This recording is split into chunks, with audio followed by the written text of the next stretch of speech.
Do you know people can tell different stories about a place or an experience? Well, it's because everyone's perception is different, and with that, people have different points of view.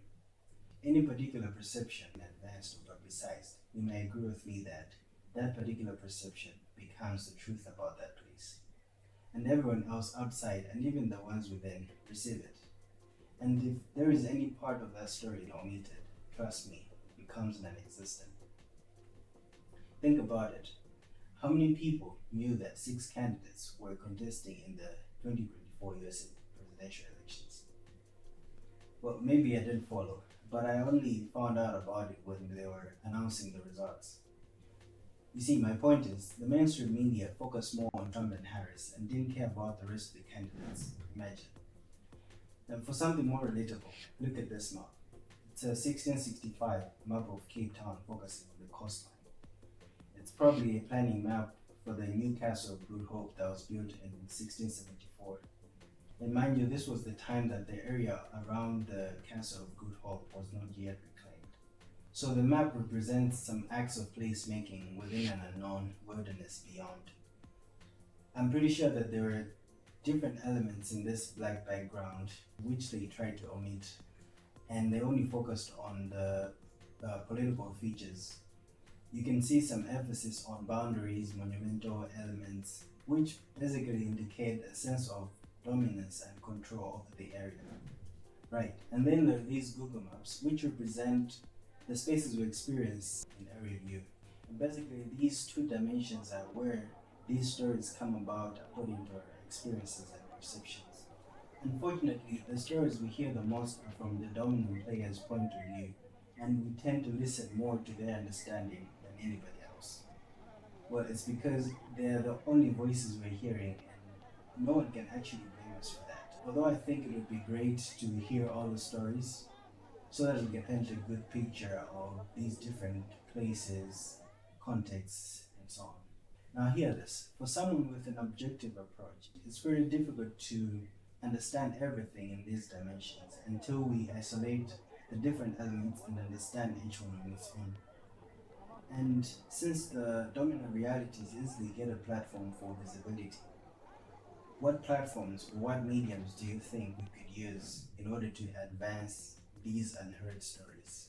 Well, you can think of several, but I think we can use the same mediums that these dominant realities are using. So here are the different mediums, and for the sake of this video, I'm going to highlight drawing and drawing in form of mapping.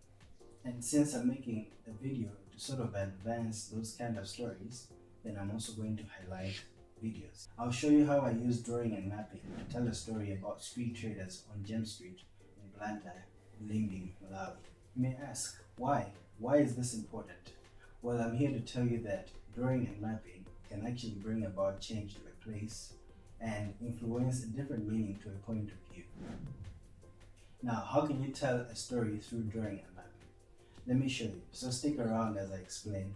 And if you like what I'm talking about so far, hit the like button, subscribe, and share. Let's go.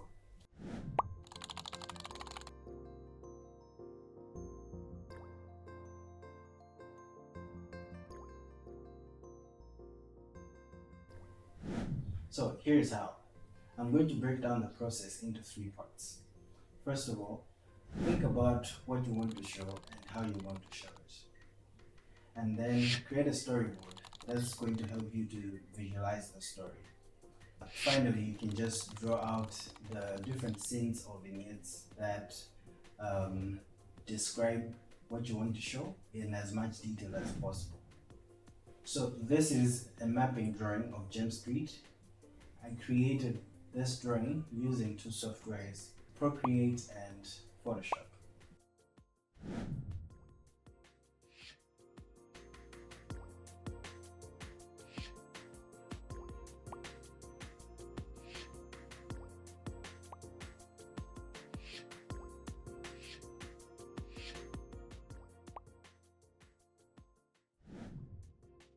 The main idea of this drawing was to foreground the urban shadows. What do I mean by that? I wanted to document the practices of street traders and put the information out there to show how organized and innovative they are in using their trading spaces and to learn from their practices and experiences. So basically I wanted to do this by showing how they occupy the pavement and the street and how they make their trading spaces. So the idea was to draw a map to detail out what I observed on the street, focusing much on the behavior of the street traders, pedestrians, vehicle movement, and how they use their parking spaces. So my idea was to draw out these building edges and the street, and basically, the parking spaces, and just to show everything that happens beyond these building edges.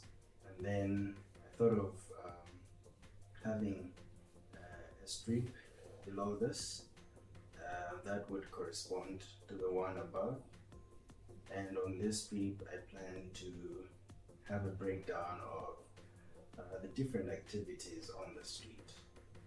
So this breakdown would, I decided to have it in form of vignettes or photoshopped images.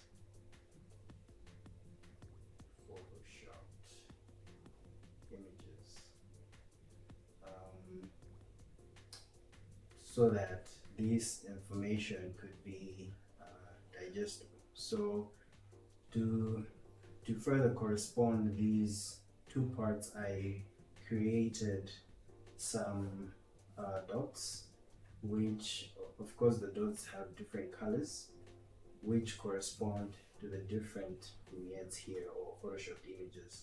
So every activity has different colors on this map that sort of like represent pins to locate these vignettes on there. So that's how I did it.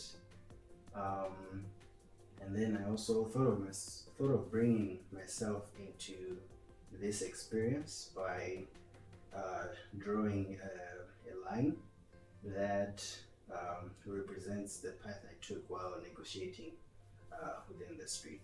So I decided to draw the path in that way because, well, I wasn't taking a straight path. I was just I was actually negotiating around the different trading spaces and people walking around, the mobile traders and the like. So my movement wasn't straight, but it was a bit zigzagged and all.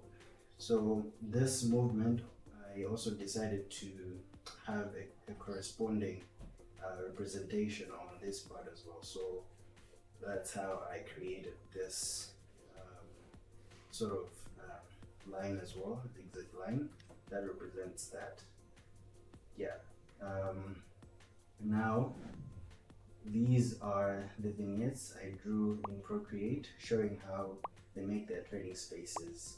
And here I highlighted the materials they use to build their stores, how they arrange them in relation to foot traffic and the associated spatial dimensions. In this one, my focus was on their spatial organization. I noticed how they don't sell the same stuff next to each other and how they create space for people to walk around and appreciate the goods. I also highlighted the typical movement of people around them.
Awesome. So that's how you tell a story through drawing and mapping.